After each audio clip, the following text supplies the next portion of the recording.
নমস্কার। The power of astrology Sumanta G Chowdhury আমার এই ইউটিউব চ্যানেলে আপনাদের সবাইকে স্বাগত। আজ আমি এমন একজন জাতিকার প্রেডিকশন করতে চলেছি। এই জাতিকা বাংলাদেশের নাগরিক। এই জাতিকা যেদিন থেকে হোয়াটসঅ্যাপে আমার সাথে কানেক্ট করেছেন সেই দিন থেকে এই জাতিকা আমাকে বাবা সম্বোধন করেছেন এবং এই জাতিকাকে আমি মা বলে ডাকি। আপনারা অনেকেই জানেন যে আমি ভারতবর্ষের বাইরে কোনো প্রেডিকশন করি না, এটা আমার নিয়মের মধ্যে পড়ে। তাহলে এই যে বাংলাদেশের এই মেয়েটির যে আমি প্রেডিকশনটি করছি, এটি কেন করছি? তার কারণ এই যে আমার মাটি হোয়াটসঅ্যাপে আমার সাথে কানেক্ট করার পর তার অনেক ভালো মন্দ, সুখ দুঃখ এবং যে সমস্ত কাজকর্মের সাথে সে যুক্ত হচ্ছে সবকিছুই আমাকে মোটামুটি ভাবে যতটুকু বলা যায়, বলা সম্ভব ততটুকুই কিন্তু সে আমাকে বলেছে। এবং এই যখন সে বলেছে তখন আমি দেখেছি তার ভেতরে অনেক দুঃখ রয়েছে, কষ্ট রয়েছে, আঘাত রয়েছে, যন্ত্রণা রয়েছে। সেই সাথে সাথে তার অনেক কিছু ভুল ইমপ্লিমেন্ট নিজের জীবনে সে করেছে, এটাও কিন্তু আমি লক্ষ্য করেছি। যখন এই জাতিকাটি আমাকে বাবা সম্বোধন করেছে, আমি তাকে মা সম্বোধন করেছি, তখন এটা রেকটিফাই করে দেওয়াটা ভীষণ প্রয়োজন বলে আমার মনে হয়েছে। এবং আমার অ্যাস্ট্রোলজিক্যাল যে জার্নি বা অ্যাস্ট্রোলজিক্যাল যে সাবজেক্টটাকে নিয়ে যে আমার পথ চলা, এটা কেবলমাত্র কিন্তু আমি প্রফেশনালি করি, এটা সবাই জানে। উইদাউট ফিস আমি কখনো রেমিডিয়াল আমি কখনো অনলাইন প্রেডিকশন করি না, বা আমি কোনো প্রেডিকশন করি না, এটা সবাই জানে। কিন্তু তার সাথে সাথে যারা প্রত্যহ, সেটা আমার স্টুডেন্ট হোক, স্টুডেন্ট না হোক, যারা যারা আমার সাথে কানেক্ট করে, আমাকে বিশ্বাস করে, আমার সাবজেক্টকে বিশ্বাস করে, আমার অভিজ্ঞতাকে বিশ্বাস করে, আমার দৃষ্টিভঙ্গিকে বিশ্বাস করে যারা আমার সাথে সম্পর্ক রাখতে চায়, তারা যখন কোনো ভুল চিন্তাধারার শিকার হয়ে যায়, তারা যখন কোনো ভুল পথে চলে যায়, তখন তাদেরকে পিতা হিসেবে, পালনকর্তা হিসেবে আমি কিন্তু বকাঝকা দিয়েই হোক, বুঝিয়েই হোক, যেভাবেই হোক তাদের যে ভুলটাকে তাদের কাছে পৌঁছে দেওয়া, এবং তারপর তারা যদি আমার কাছে সারেন্ডার করে তাদেরকে সঠিক রাস্তাটা বলে দেওয়াটা আমার প্রফেশনাল এথিক্সের মধ্যে পড়ে বলে আমি মনে করি। অনেকেই মনে করে প্রফেশনাল পার্সন মানে কেবল অর্থ নিয়ে কারবার, তা কিন্তু নয়। আমি যে সাবজেক্টটাকে নিয়ে পথ চলছি, যে সাবজেক্টটা, আমি একজন বিজনেসম্যান হতে পারি, আমি সার্ভিস হোল্ডার হতে পারি, এর মধ্যে আমি শিক্ষকতা, আমি ওকালতি করছি, শিক্ষকতা করছি, আমি ইঞ্জিনিয়ার। যে সাবজেক্টটা আমার সাথে রয়েছে এবং যে সাবজেক্টটাকে নিয়ে আমি চলছি, সেটা প্রফেশনালি হতে পারে, সেটা পার্সোনালি হতে পারে, তার মধ্যে কতটা আমি সততাকে ইনপুট করছি, আমি সৎ অসৎ, ভালো মন্দ, এইগুলোর পারফেক্ট কখনো ডেফিনেশন নেই। কিন্তু এই যে সততার সাথে আমি নিজেকে কতটা এই কর্মের মধ্যে আমার ইনপুটটা করছি, তার মানে সেই কাজটার প্রতি আমি কতটা দায়বদ্ধ, সেই কাজটাকে আমি কতটা সম্মান করি এবং আমার জীবনে সেই কাজটা কতটা গুরুত্বপূর্ণ, সেটাও কিন্তু প্রফেশনালিজম বলে যে কথাটা রয়েছে সেই কথাটাকে কিন্তু ইন্ডিকেট করে। এই মাটি তার কোনো কিচ্ছু আমি জানিও না, জানতেও চাই না।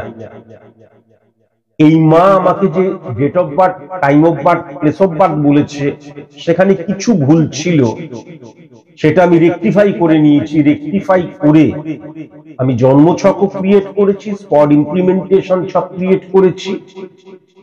আজকে আমার কাজ কেবল তার চিন্তাধারা কিছুটা ঠিক কিছুটা ভুল, এই ভুলটাকে কেবল ধরিয়ে দেওয়া, এর বাইরে কোনো কিচ্ছু বলা, কোনো কিচ্ছু করা বা কোনো কিছু চাপিয়ে দেওয়া আমার কিন্তু উদ্দেশ্য নয়।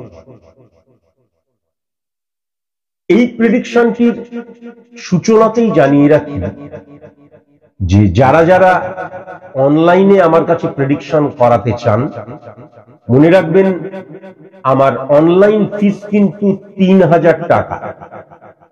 সর্বপ্রথম আপনারা আপনাদের date of birth, time of birth, place of birth আমার হোয়াটসঅ্যাপে পাঠিয়ে দেবেন। তারপর আমি বললে তবেই কিন্তু আমার এই ফিসটা ডিপোজিট করবেন।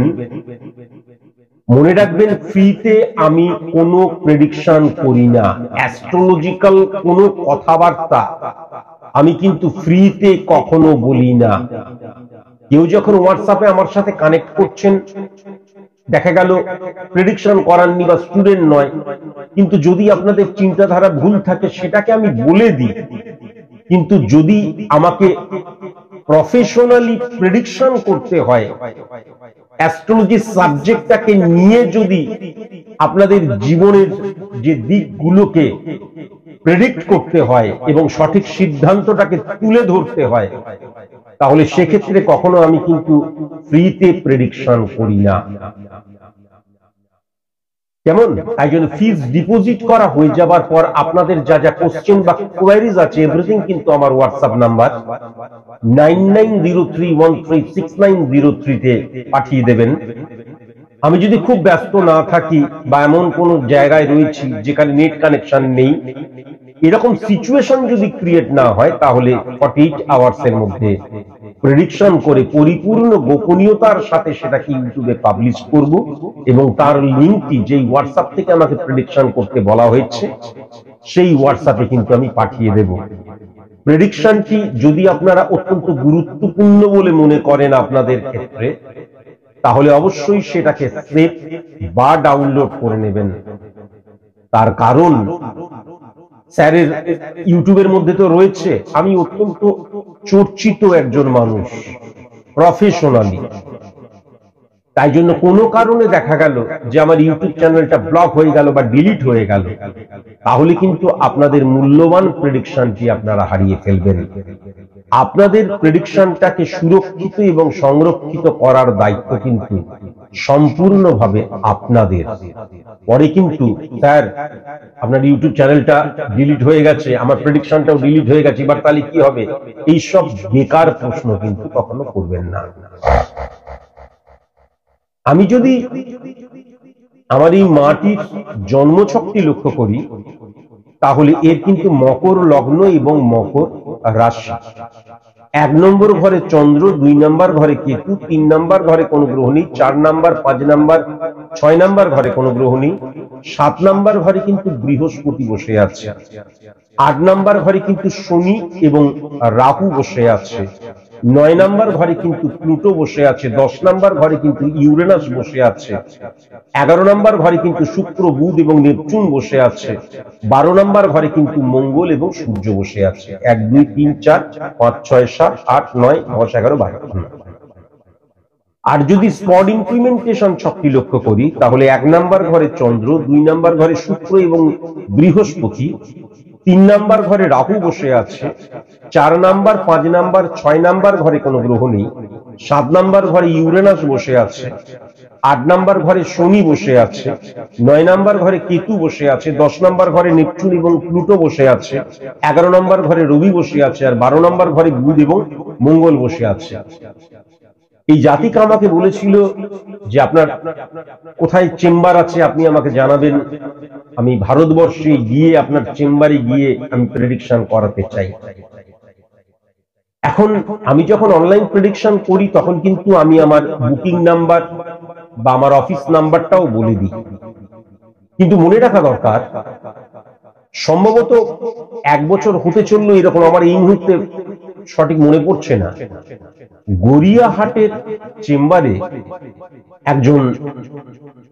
একজন বয়স্ক মানুষ এসেছিলেন, সম্ভবত তার ছেলে বা রিলেটিভ বাংলাদেশে থাকে।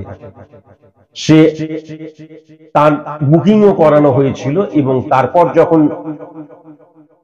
আমার যিনি সহকর্মী আছেন তার কাছে যখন ফিসটি দিয়ে প্রেসক্রিপশনে সর্বপ্রথম date of birth, time of birth, place of birth লিখতে হয়, লেখাফেকা হয়ে যাবার পর তারপর অনেকক্ষণ কিন্তু বসে থাকতে হয়েছিল। সেদিন যে কোনো কারণেই হোক গড়িয়াহাট একদম পরিপূর্ণ ছিল, প্রচুর মানুষ ছিল।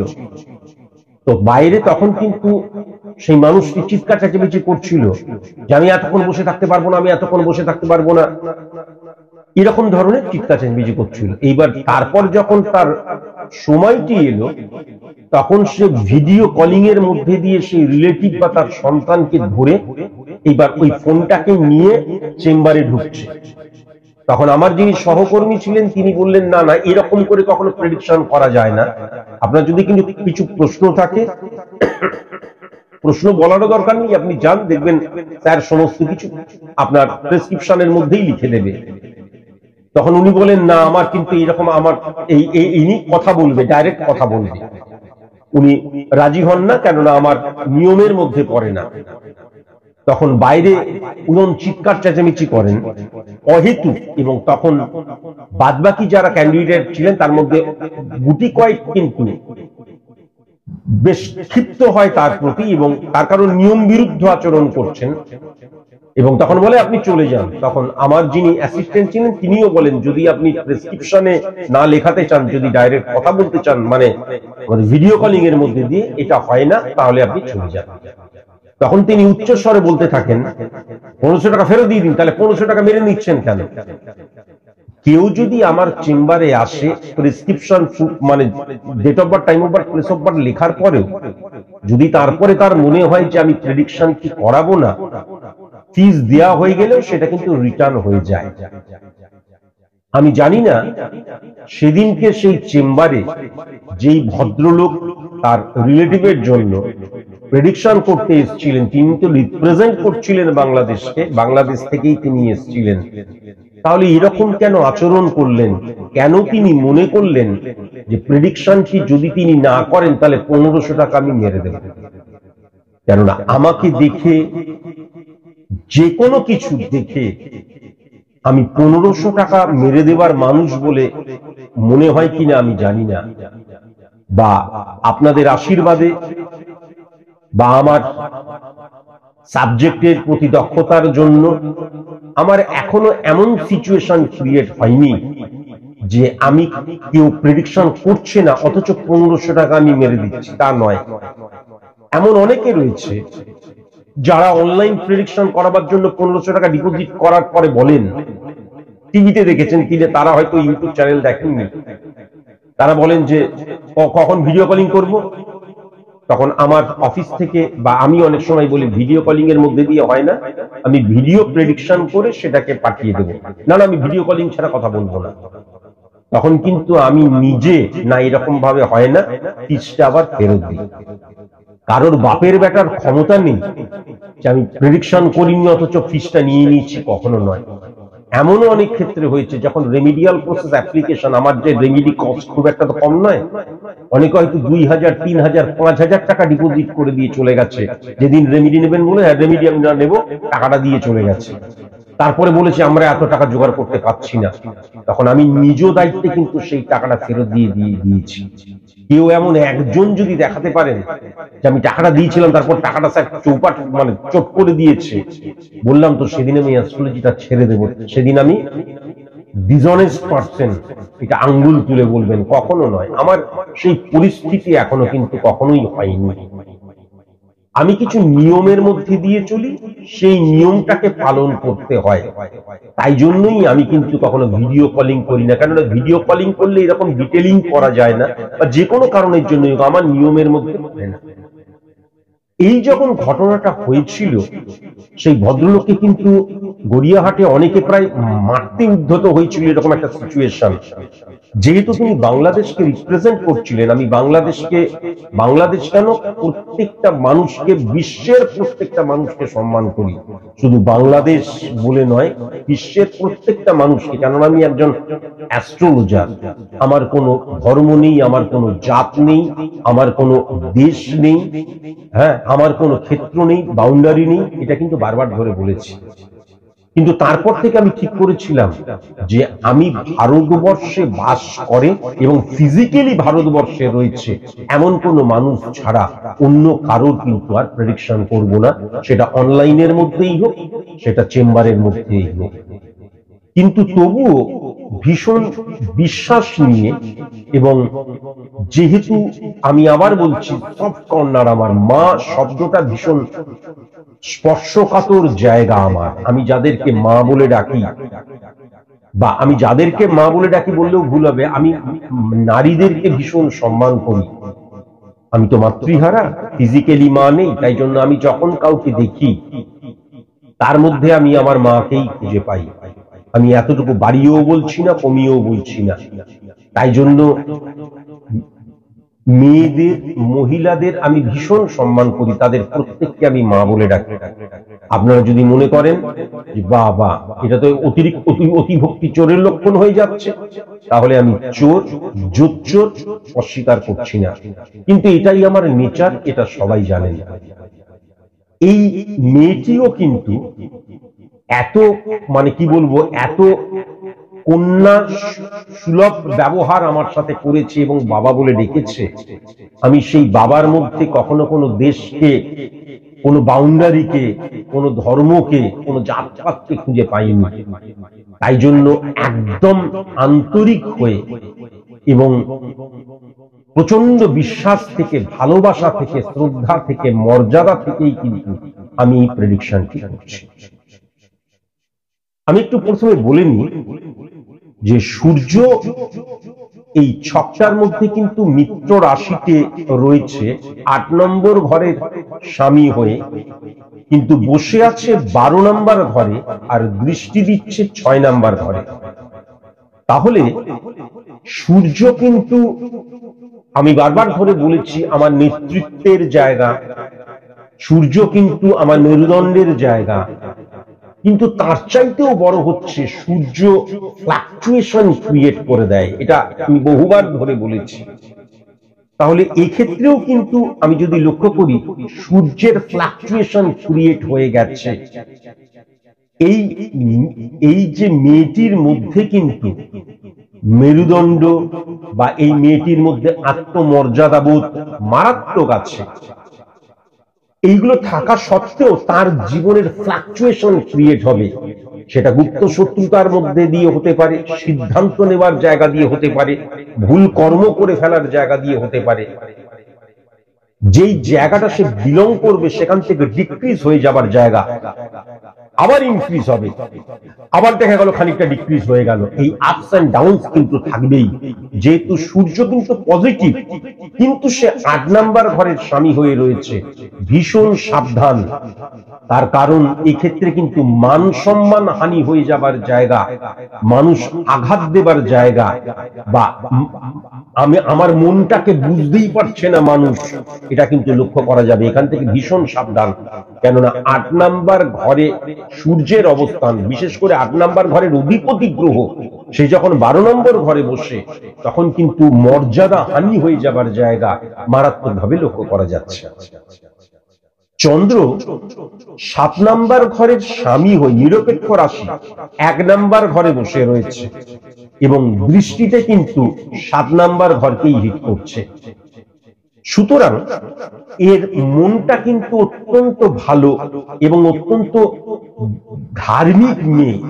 এই মেয়েটিকে লক্ষ্য করা যাচ্ছে, ধর্মের প্রতি সম্মান এই মেয়েটি কিন্তু ডেফিনিট ভাবে দেবে, কিন্তু মনের দিক দিয়ে স্যাটিসফ্যাকশন আসবে না।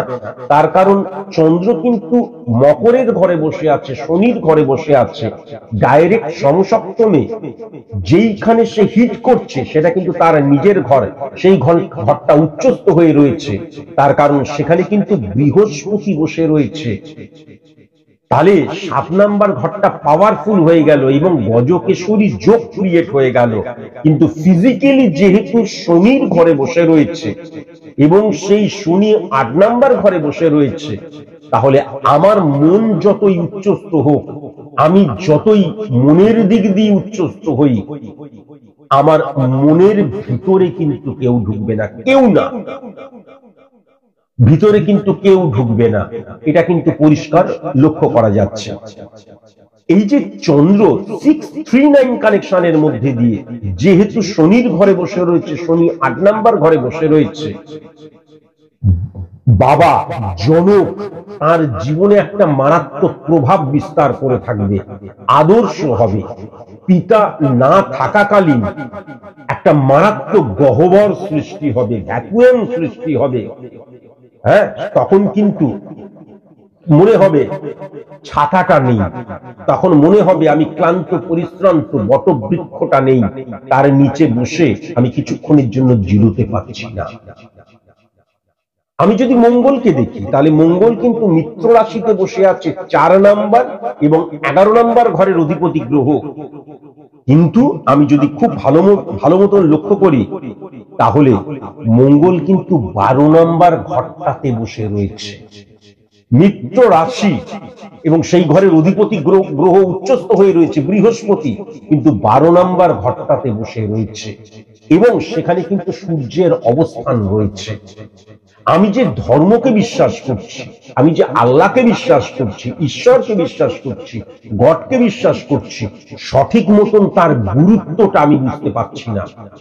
বিশ্বাস ভক্তির জায়গায় এক্সট্রিম, কিন্তু প্রত্যেকটি, আমি আবার বলছি, বাবাকে কেউ ড্যাডি বলে, বাবাকে কেউ পিতা বলে, বাবা বাবাই হয় যেমন, এরকম ঈশ্বরকে আল্লাহ বলুক, গডই বলুক, একজনই তিনি। কিন্তু এই ঈশ্বরের বা আল্লাহর বা গডের গুরুত্বটা আমি সঠিক মতন বুঝতে পারলাম না। আমার ভক্তি আছে, বিশ্বাস আছে, কিন্তু গুরুত্বটা আমি বুঝতে পারলাম না। অ্যাকচুয়ালি ঈশ্বর, আমি বারবার ধরে বলেছি, God is dedication, combination of all realities and thinkings. সেটা না বুঝে ঈশ্বর যেন আমার কাছে আমার প্রতিবন্ধকতা হয়ে দেখা দিচ্ছে, বা আমার মনের ফ্লাকচুয়েশন বা আমার অগ্রগতির জায়গায় ব্লক হয়ে যাচ্ছে, এটা কিন্তু লক্ষ্য করা যাচ্ছে। আশা করি আমি কি বললাম তুমি সেটা বুঝতে পারলে। মঙ্গল কিন্তু আবার 3 নাম্বার ঘরকে হিট করছে, মানসিকতা মনোভাবের জায়গাটাও কিন্তু তাহলে নেগেটিভ হয়ে যাচ্ছে। 6 নাম্বার ঘরকে হিট করছে, প্রাত্যহিক জীবনের জায়গাটাও নেগেটিভ হয়ে যাচ্ছে। এবং 7 নাম্বার ঘর দেখবে মানুষের সাথে অ্যাডজাস্ট করতে গিয়ে ডিস্টারবেন্স ক্রিয়েট হবে, মানুষ অহেতুক তোমাকে আঘাত দিয়ে দেবে, এটা কিন্তু পরিষ্কার লক্ষ্য করা যাচ্ছে। আমি যদি বুধকে ভালো মতন দেখি, তাহলে বুধ কিন্তু নিরপেক্ষ রাশিতে বসে রয়েছে, 6 নাম্বার এবং 9 নাম্বার ঘরের অধিপতি গ্রহ হয়ে 11 নাম্বার ঘরে কিন্তু বসে আছে, দৃষ্টি 5 নম্বর ঘরে রয়েছে, দুর্দান্ত। কিন্তু বৃহস্পতির পূর্ণ দৃষ্টি কিন্তু রয়েছে এই বুধের উপর। বুধ এবং বৃহস্পতির জায়গাটা কিন্তু কখনো বন্ধুত্বপূর্ণ নয়। তাই জন্য বুধের কি হবে, আমার মধ্যে উপস্থিত বুদ্ধি, তাৎক্ষণিক প্রবলেমে পড়লে কিভাবে সাইড ট্যাকল করে বেরিয়ে যাবো, এই বুদ্ধিটা আমার রয়েছে। কিন্তু অনেক ক্ষেত্রে আমার বুদ্ধিটাকে সঠিক মতন ইমপ্লিমেন্ট আমি করতে পারবো না।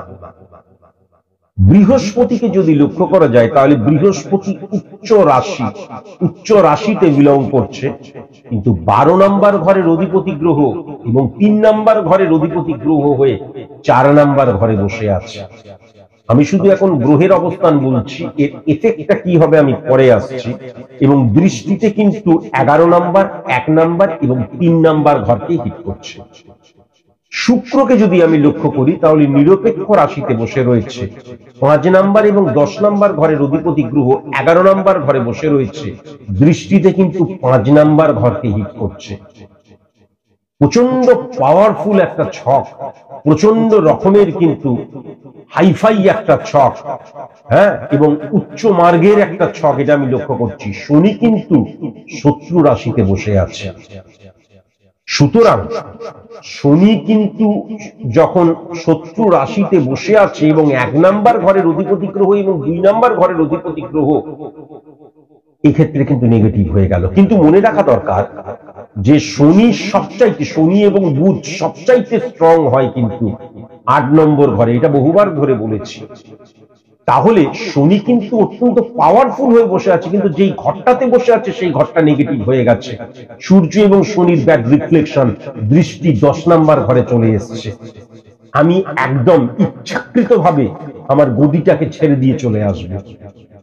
2 নাম্বার ঘরে বসে রয়েছে, আমার নিজের ভুলের জন্য অর্থনৈতিক ক্রাইসিস সৃষ্টি হবে, আত্মীয় স্বজন কাছের মানুষের সাথে ডিস্টারবেন্স ক্রিয়েট হয়ে যাবে, এবং 5 নাম্বার সফলতার জায়গায় কিন্তু আমার হানি হয়ে যাবে বা ব্লক হয়ে যাবে।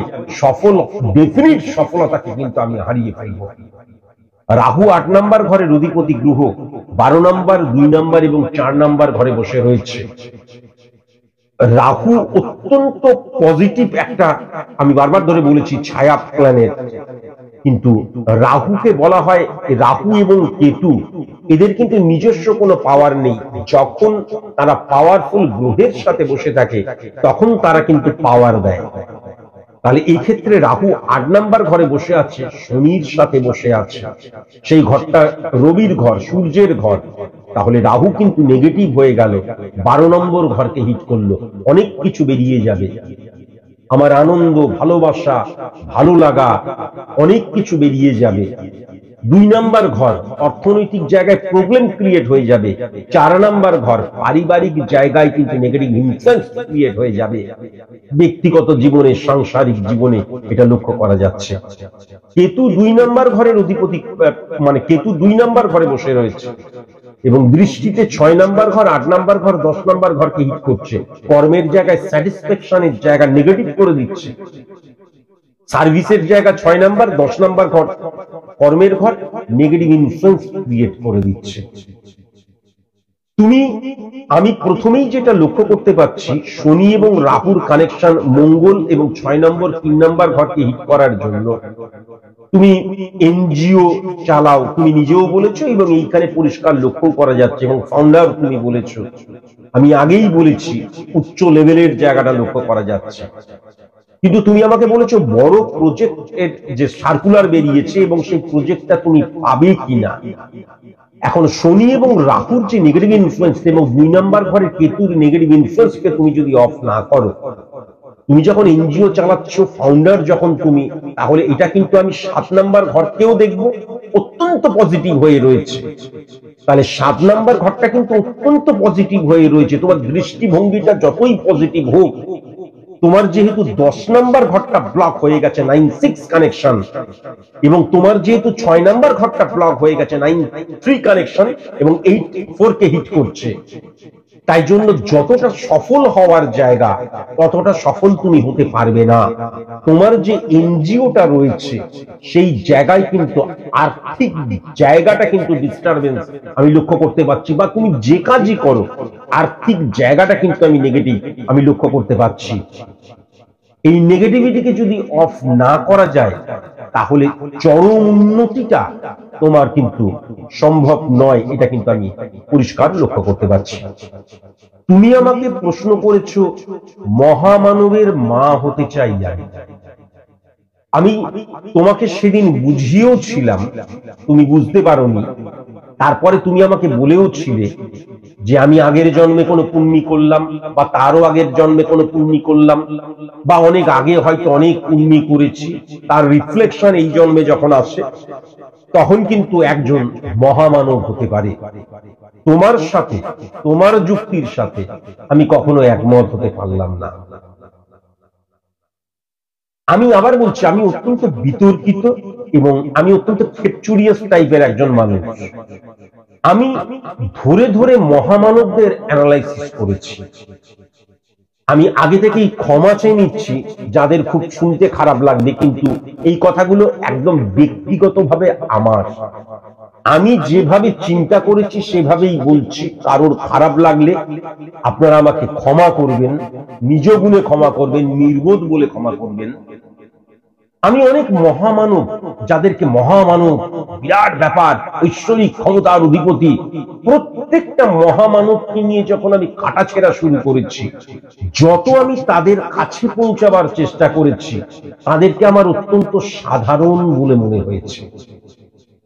বরং 47 ডিগ্রি সেলসিয়াসে যখন একজন 100 কিলো মানে পেছনে মাল নিয়ে যখন এরকম হির হির হির হির করে যাচ্ছে, তখন গাড়িটা দাঁড় করিয়ে চুপচাপ বাইরে বেরোতে গিয়ে বাবা কি গরম, কারণ ভেতরে তো আমার গাড়ির মধ্যে এসে চলছিল, তখন আমার মনে হয়েছে ওই তো মহামানব যাচ্ছে, এ সাধারণ মানুষ নয়। কারণ ওইটা আমি করতে গেলে পরে ওইটা মানে আমি বললাম তো 110 কোটি মানুষ করতে গেলে বা 115 কোটি মানুষ করতে গেলে বা 120 কোটি মানুষ করতে গেলে বা 125 কোটি মানুষ করতে গেলে তৎক্ষণাৎ অজ্ঞান হয়ে যাবে। কিন্তু এই ধরনের যারা, তারা তো আমাদের ভারতবর্ষের মধ্যে 5 কোটি 10 কোটি কত কোটি আছে আমি জানি না, কিভাবে সম্ভব? ঘাম ঝরছে, ঘর্মাক্ত, 100 কিলো মাল নিয়ে টেনে টেনে যাচ্ছে। আমি হ্যাটস অফ করে বলেছি তুমি মহামানব, আমার চোখে সে মহামানব। কেমন আমি ঠান্ডা ঘরে বসে জ্ঞান দিচ্ছি, এখন দেখবে ফ্রিতে জ্ঞান পাওয়া যায়, তুমি যত চাও ফ্রিতে সবাই এখন কিন্তু জ্ঞান দেয়। একটা বাচ্চা মেয়ে থেকে এখন তো নানান অ্যাপ চলে আসার জন্য সারাক্ষণ শোনো, মানুষকে কখনো এইভাবে বিশ্বাস করবে না, শোনো এই দেখবে সারাক্ষণ। ইভেন যাদেরকে তুমি মহামানব বলে বলছো, আমার পরিচয় আমার কর্মের মধ্যে দিয়ে হবে, আমার পরিচয় আমি কিভাবে নিয়োজিত করলাম নিজেকে তার মধ্যে দিয়ে হবে। আমি আগেও বলেছি, এখনো বলছি যে আমি অনেক কিছু বলতে পারি। আমার একজন মানে আমি যাই হোক, এইগুলো আমি বলতে চাই না, অনেক বলতে গেলে আবার অনেক উল্টোপাল্টা কথা বেরিয়ে যাবে, ইউটিউব চ্যানেল ব্লক হয়ে যাবে। আমার যেটা মনে হয় আলটিমেট, যে আমি যত কটা মানে মহামানবকে কাটাছেড়া করে তাদের কাছে পৌঁছতে চেষ্টা করেছি, তাদের কাছ থেকে আমি পজিটিভ হরা নিতে চেয়েছি, আমি দেখেছি তারা অত্যন্ত সাধারণ, তারা অত্যন্ত সাধারণ। মানে একটা কথা আছে না, তোমাদেরই মাঝে আছে নেতা তোমাদের, সেরকম মহামানবরা না এই দেখবে সকলের অবচরে ঘোরাফেরা করে, তাদেরকে আমরা খুঁজে পাই না। তাদেরকে দেখার জন্য না আমাদের দৃষ্টিভঙ্গির প্রয়োজন আছে। এক্সট্রা অর্ডিনারি মানুষ আমি প্রচুর এরকম দেখেছি, প্রচুর, যে মানে একজন ভিখারি দেখা যাচ্ছে তার কি দক্ষতা, মানে ইংরাজি হোক, বাংলা হোক, হিন্দি হোক, উর্দু হোক, বা তার চিন্তাধারা কি। যেমন আমি এ প্রসঙ্গে বলেছিলাম যে আমি বিশেষ কাজে আমি মানে আমার কলকাতার বাইরে গেছিলাম, সম্ভবত বোধহয় মেদিনীপুরেই গেছিলাম। তো গাড়িটা দাঁড় করিয়ে আমি এমনি দাঁড়িয়েছিলাম, শীত মানে শীতও নয় গরমও নয়, খুব একটা গরম ছিল না। তো আমি একটা গাছের নিচে চুপচাপ বসে আছি, পাশে একটা একদম পিওর চাষা সে এসে বসলো এবং এরকম করে একটা বিড়ি ধরালো, বিড়ি ধরিয়ে বসে রয়েছে, নিয়ে তারপরে এমনি কথা হচ্ছে। আমি কিন্তু কোট প্যান্ট ফোট প্যান্ট পরে বসে রয়েছি, একদম বয়স্ক মানুষ, কিন্তু ওই হাঁটুর উপর তার ধুতি পরা রয়েছে, ভীষণ কাজ করছিল জমিতে, এটা বোঝা যাচ্ছে, রেস্ট নেবার জন্য বসেছে। সে তখন আমাকে বলেছিল, শোনো বাবা, জীবনে যতই পুঁথি, যতই তুমি অভিজ্ঞতা অর্জন মানে যতই তুমি জ্ঞান অর্জন করো, যখন অভিজ্ঞ মানুষের যে নীতি রীতি নির্ধারণ এবং জীবনটাকে দেখার যে প্রেক্ষাপট, সেই জায়গাটা কখনো কিন্তু যতই পড়াশোনা করো তুমি সেই তার মধ্যে দিয়ে বুঝতে পারবে না। আজ থেকে বহু বছর আগে, আমার কথাগুলোও মনে নেই, তাই জন্য আমি কি বলবো ভেবে পাচ্ছি না, আমার শুধু এইটুকুই মনে আছে, অভিজ্ঞতা মানুষকে এমন শিক্ষা দেয় কেননা যখন আমি কলেজে পড়তাম, স্কুলে পড়তাম, আরেকটু বড় ছিলাম, তখন বাবা যে কথাগুলো বলতো সেই কথাগুলো ধর ফালতু কথা। আজকের দিনে মনে হয় কত প্র্যাকটিক্যাল কথা তিনি বলেছিলেন, যে অভিজ্ঞতা যা তোমাকে শিক্ষা দেবে কোন পুঁথি কিন্তু সেই শিক্ষা তোমাকে দেবে না। খালি পকেট এবং খালি পেট তোমাকে যা শিক্ষা দেবে এবং যেভাবে মানুষ চেনাবে, তুমি কখনো কোনো টেলিভিশন দেখে, কখনো কোনো বই পড়ে, কারোর কাছ থেকে শুনে সেই অভিজ্ঞতা বা সেই শিক্ষা বা সেই মানে বিটার ট্রুথ এবং একদম কাঠখোট্টা সত্যটাকে তুমি কখনো কিন্তু জানতে পারবে না।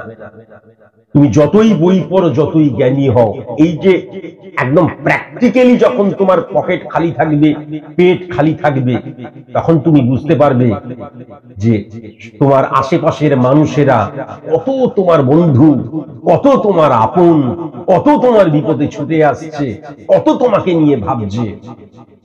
জীবনে চরম যন্ত্রণা, চরম কষ্ট এবং চরম ব্যর্থতা, আমি তো বলি আমি একজন ব্যর্থ মানুষ, স্বীকার করছি।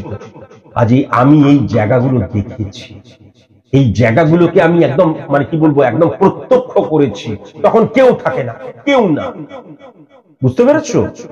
তাই জন্য তুমি যে বলেছো মহামানবের মা হতে চাই, তুমি সর্বপ্রথম মা হও, তারপর তোমার সন্তানকে সুশিক্ষা এবং সঠিক শিক্ষা দিয়ে বড় করে তোলো, তার কর্মের মধ্যে দিয়ে সে মহান হোক। মহামানবের কখনো জন্ম হয় না, জন্ম যখন হয় তখন সবাই আমরা দৃঢ়ই থাকি, তারপর আমাদের কর্ম নীতি নির্ধারণ এবং সেটাকে সঠিক মতন ইমপ্লিমেন্ট করা এবং দৃষ্টিভঙ্গি আমাদেরকে মহান করে তোলে। আবার বলছি, রিয়েল মহান করে তোলে। এমন মানে 100-র মধ্যে 99.9% বলা যেতে পারে যারা কিন্তু মহান নয়, আমি এটা লক্ষ্য করেছি। যারা কিন্তু পুরোপুরি ভাবে ওই যে বললাম একটা মানে একটা আবরণ করে রয়েছে, তাদেরকে আমরা মহান বলে মনে করছি। কিন্তু তুমি যত কাছে যাবে তত দেখবে কত অর্ডিনারি, এক্সট্রাঅর্ডিনারি নয়, কত অর্ডিনারি এবং কত মানে একদম সামান্য মানুষ রূপান্তরিত হয়ে যাবে। ওই রং তুলি দিয়ে তাদেরকে মহামানব করে রাখা রয়েছে।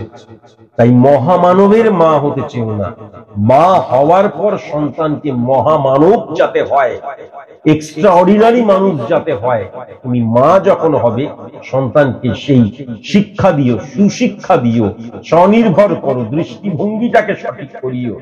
এটাই আমার আবেদন রইল। তুমি বলেছো আমি এমপি হতে চাই, এমপি হতে চাই। তুমি এমনিতেও অনেক উচ্চ পর্যায়ে বিরাজ করো, সেগুলো নিয়ে আজকে আর নাইবা বললাম বা এখানে ফোরকাস্ট নাইবা করলাম, সেটা ব্যক্তিগতই রাখলাম। মনে রাখা দরকার যে 4 নাম্বার ঘর দ্বারা জনগণ কতটা আমাকে অ্যাকসেপ্ট করবে সেটা কিন্তু বোঝা যায়, আমি কতটা গ্রহণযোগ্য জনগণের কাছে সেটা কিন্তু 4 নাম্বার ঘর দ্বারা বোঝা যায়। তাহলে 4 নাম্বার ঘরের মঙ্গল কিন্তু বৃহস্পতি, 4 নাম্বার ঘর এবং 11 নাম্বার ঘরের মঙ্গল ফ্যান্টাস্টিক, কিন্তু সেই মঙ্গল কিন্তু বৃহস্পতির ঘরে বসে রয়েছে, ফ্যান্টাস্টিক, কিন্তু সেই মঙ্গল সূর্যের সাথে বসে রয়েছে। সুতরাং জনগণ আমাকে গ্রহণ করলো, আবার আমার ভুলেই জনগণ আমাকে পরিত্যাগ করলো, এটাও যেমন লক্ষ্য করা যাচ্ছে। কেননা ফ্লাকচুয়েশন ক্রিয়েট করবে, তুমি রবির সাথে বসে রয়েছো, সূর্যের সাথে বসে রয়েছো। সবচেয়ে বড় কথা 12 নাম্বার ঘরে কিন্তু মঙ্গল ফিজিক্যালি বসে রয়েছে, 4 নাম্বার ঘরের অধিপতি গ্রহ। সুতরাং আমি চাই এমপি হতে, তাই তো? হ্যাঁ, আমি চাই এমপি হতে, কিন্তু জনগণের সাপোর্ট তুমি পাবে না, বা রাজনৈতিক প্রেক্ষাপট, আমি রাজনীতির কিচ্ছু বুঝি না, কিন্তু আমি যতটুকু আমার মনে হয় যে রাজনৈতিক যে প্রেক্ষাপটে অনেক সত্যকে আড়াল করতে হয়, অনেক মিথ্যেকেও আড়াল করতে হয়, আমাদের সাধারণ মানুষের যেভাবে ইমপ্লিমেন্টেশন, একজন রাজনৈতিক নেতা বা নেত্রীর ইমপ্লিমেন্টেশন কিন্তু সেরকম ভাবে করা উচিত নয়। তার মধ্যে আবেগ কখনো ইনক্লুড থাকবে না। তার মধ্যে কিন্তু প্রথমত হচ্ছে চামড়াটাকে একেবারে মানে কি বলবো, একদম মহিষের চামড়া, গন্ডারের চামড়া হতে হবে।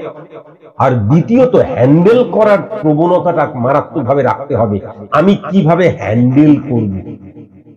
তোমার মধ্যে মারাত্মকভাবে রয়েছে আবেগ, স্পর্শকাতরতা। এই জায়গাগুলোকে যদি একবার তুমি জানান দিয়ে দাও, তাহলে উল্টো দেখবে বুমেরাং হয়ে তোমার জীবনে নেগেটিভিটি বা নেগেটিভ ইম্প্যাক্ট ক্রিয়েট হয়ে যাবে। তাই জন্য জনগণকে হ্যান্ডেল করা, একটা রাজনৈতিক বাতাবরণের মধ্যে দিয়ে নিজেকে সঠিক মতন প্রমোট করা, সেটা তোমার মধ্যে কিন্তু আমি লক্ষ্য করতে পারছি না। তাই জন্য আমি আবার বলছি, 4 নম্বর এবং 11 নম্বর ঘরের অধিপতি গ্রহ মঙ্গল দুর্দান্ত দুর্দান্ত, অনেক উচ্চ পর্যায়ে যাওয়ার জায়গা, কিন্তু সেই জায়গায় মঙ্গল যেহেতু ফিজিক্যালি নেগেটিভ ভাবে বসে রয়েছে, এই নেগেটিভিটিকে তুমি যদি অফ না করো, কেননা গ্রহের দ্বারাই আমরা চালিত পরিচালিত হই, সেই গ্রহগুলো আকাশে কখনো থাকে না, রিপ্রেজেন্ট করে আমার হরমোনকে। তাহলে এই নেগেটিভিটিকে তুমি যদি অফ না করো, তাহলে এমপি হওয়া তোমার পক্ষে সম্ভব নয় মা। আমি তো বললাম নেগেটিভিটিটাকে অফ করার প্রয়োজন আছে। যখনই নেগেটিভিটিটাকে অফ করবে, তখন সবকিছু ইমোশনালি তুমি দেখবে না, আবেগ দিয়ে সবকিছুকে মানে বিচার করবে না।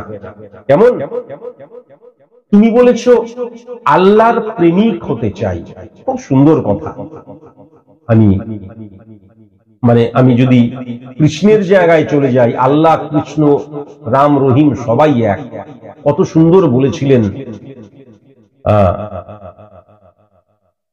কণ্টক গাড়ি কমল সম পদতল মঞ্জুর চিরহি ঝাঁপি কাগরি বাড়ি ঘাড়ি করি পি চলো চলইতে অঙ্গুলি চাপি। কৃষ্ণ রাত্রিবেলায় বাঁশি বাজাচ্ছেন, সেই বাঁশি শুনে রাধা থাকতে পারছেন না, ছুটে ঘর থেকে বেরিয়ে যাচ্ছেন।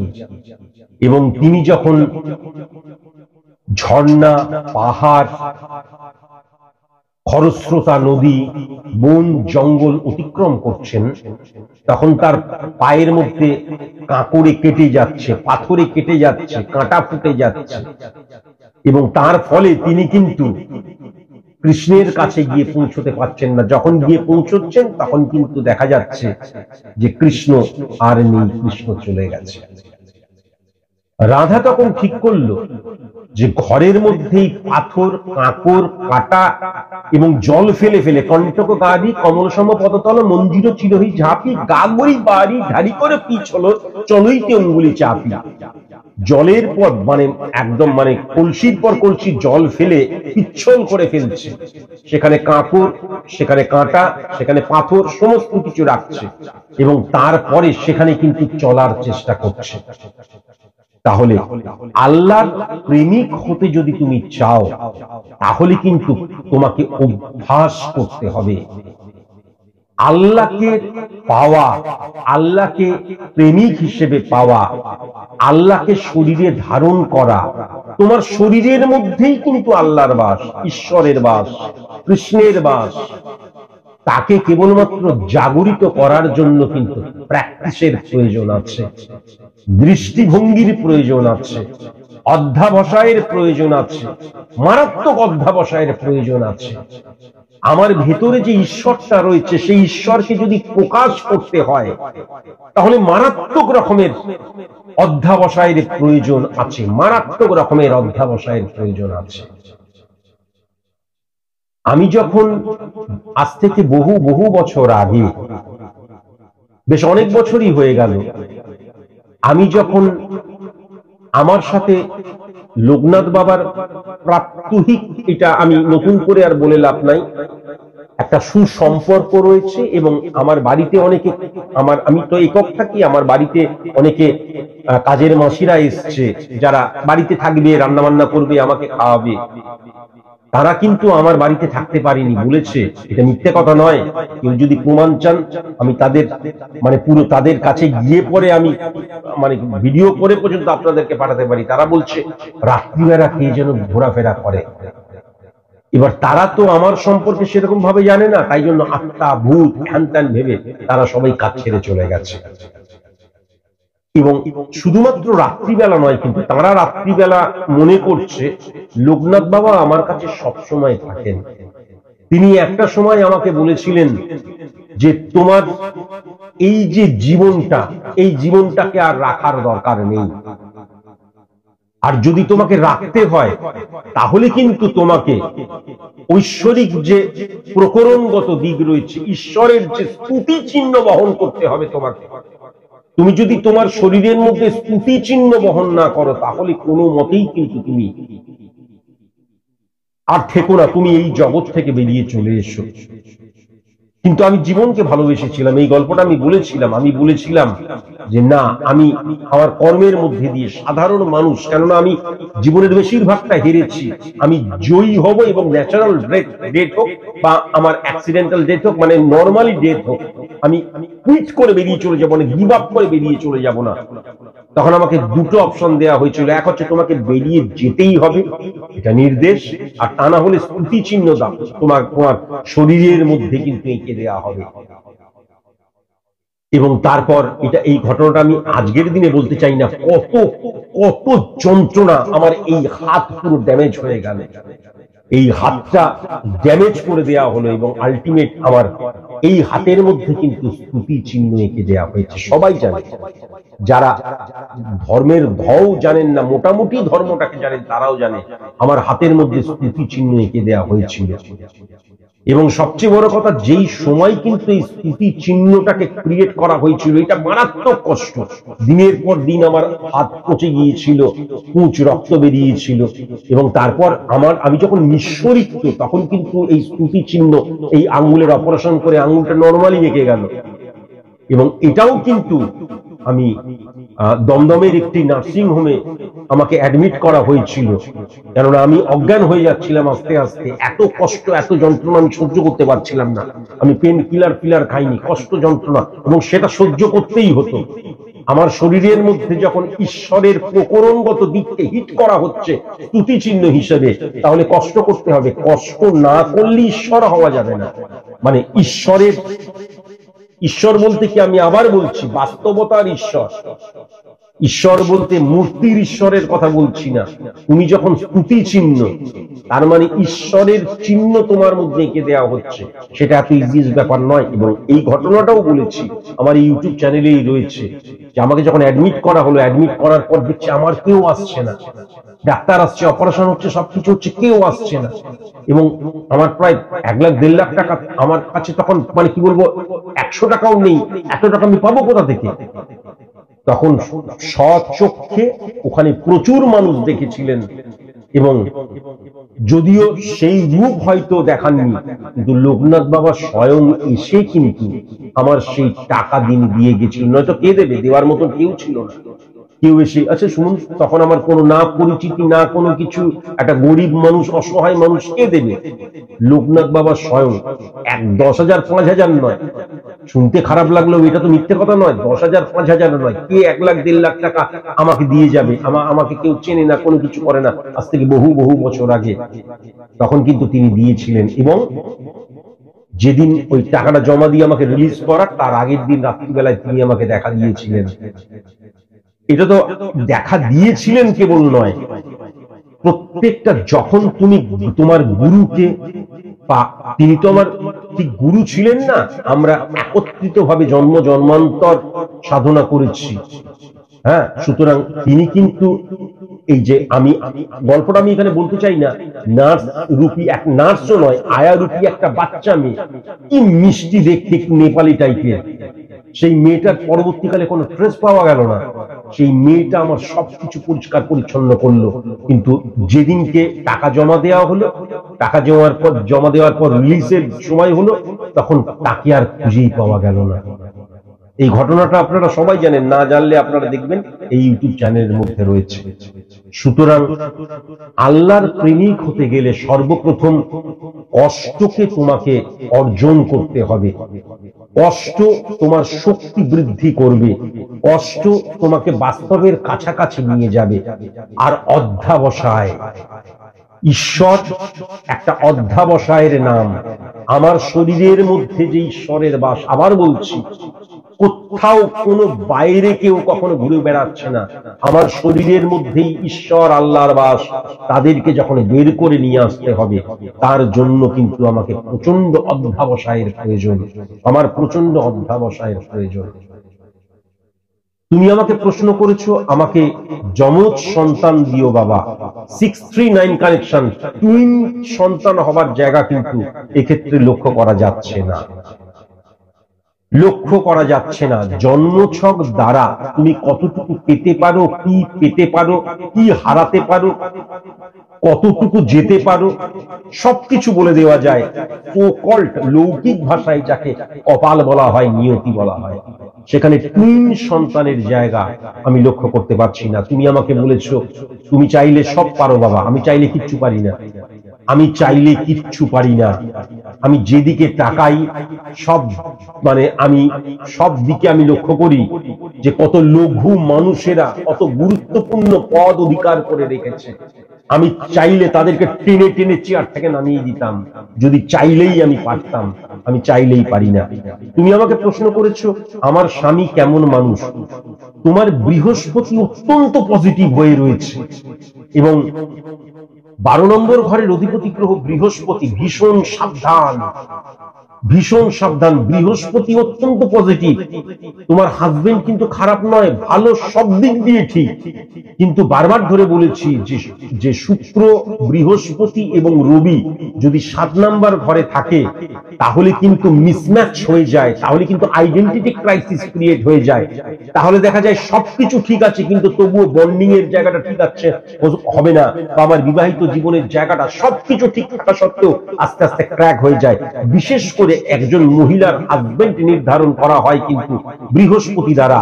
তাহলে 3 নম্বর ঘরের অধিপতি গ্রহ এবং 12 নম্বর ঘরের অধিপতি গ্রহ। 12 নম্বর ঘরে মেয়েদের যদি বৃহস্পতি থাকে তাহলে সেপারেশনের জায়গা লক্ষ্য করা যায়, ডিভোর্সের জায়গা লক্ষ্য করা যায়। এবং সবচেয়ে বড় কথা, যেহেতু বৃহস্পতি উচ্চস্থ, তাহলে সবকিছু ঠিক আছে। কিছু মানুষের ভুল দেখা গেল, ভুলভাবে কানে ভুল মন্ত্র দেওয়ার জন্য, ভুল কথা তুলে দেওয়ার জন্য সম্পর্কটা গিট আলগা হয়ে গেল বা সেপারেশনের জায়গায় চলে গেলাম। 12 নম্বর ঘর কিন্তু ডিভোর্সের জায়গাও লক্ষ্য করা যায়। খুব সাবধান। আমরা ঠিক আছি কিন্তু কিছু মানুষ নেগেটিভ ইনফ্লুয়েন্স ক্রিয়েট করে দিচ্ছে, ভুল কথা বা ভুল তথ্য দিচ্ছে, ভুল ইমপ্লিমেন্ট করছে, তার ফলে বিশ্বাসের জায়গাটা, মর্যাদার জায়গাটা ড্যামেজ হয়ে যাচ্ছে। এটা কিন্তু লক্ষ্য করা যাচ্ছে। ভীষণ সাবধান। আমার মুখনিসৃত বাণী দৈববাণী, আজ না হলেও পরবর্তীকালে কিন্তু এটা লক্ষ্য করা যাবে। তুমি আমাকে বলেছো আমার স্বামীর এবং স্ত্রী, তুমি এবং তোমার স্বামী, এদের উপর কেউ কোনো ব্ল্যাক ম্যাজিক করছে কিনা। আমি তোমাকে কি বললাম, এই নেগেটিভ ইনফ্লুয়েন্সের জন্য একটা নেগেটিভ প্রভাব তুমি লক্ষ্য করবে।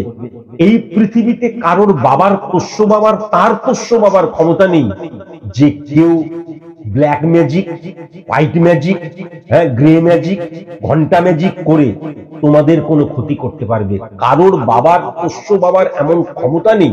হয়তো একদিনের ক্ষতি করতে পারবে বা ম্যাক্সিমাম 1 সপ্তাহের ক্ষতি করতে পারবে। আমার এমন পাওয়ার, আমি তোমাদের ক্ষতি করে রাখলাম। আজ পর্যন্ত পৃথিবীতে কারোর বাবার ক্ষমতা হয়নি। জবে থেকে মানুষের সৃষ্টি হয়েছে থেকে আজ পর্যন্ত কারোর বাবার এত পাওয়ার নেই, এত ক্ষমতা নেই কেউ কারোর খারাপ পরিবারের জন্য করে দিতে পারবে বা দীর্ঘদিনের জন্য করে দিতে পারবে, কখনো নয়। আমি একটা মানুষের খারাপ করে দেখা গেল এমন কিছু করলাম, ক্ষণিকের একটা খারাপ করে দিলাম, বা একদিনের খারাপ করলাম, 1 সপ্তাহের খারাপ করলাম, কিন্তু আমি এমন একটা খারাপ করলাম যেই খারাপটা সারা জীবন ধরে বহন করে নিয়ে যেতে হচ্ছে তাদের। এত ক্ষমতা পৃথিবীতে কারণ নেই, এই সৌরজগতে কারণ নেই, এটুকু তোমাদের আমি বলে রাখলাম। তাই জন্য এই সমস্ত ভুলভাল কখনো চিন্তা করবে না। আমি তোমাদের বললাম এই নেগেটিভ ইনফ্লুয়েন্স এর জন্যই কিন্তু বৃহস্পতি 12 নম্বর ঘরের অধিপতি হয়ে যাওয়া এবং সেখানে মঙ্গল এবং সূর্য, যেটা লক্ষ্য করা যাচ্ছে সেপারেশনের জায়গা কিন্তু পরবর্তীকালে চলে আসছে, এটা কিন্তু আমি লক্ষ্য করতে পারছি।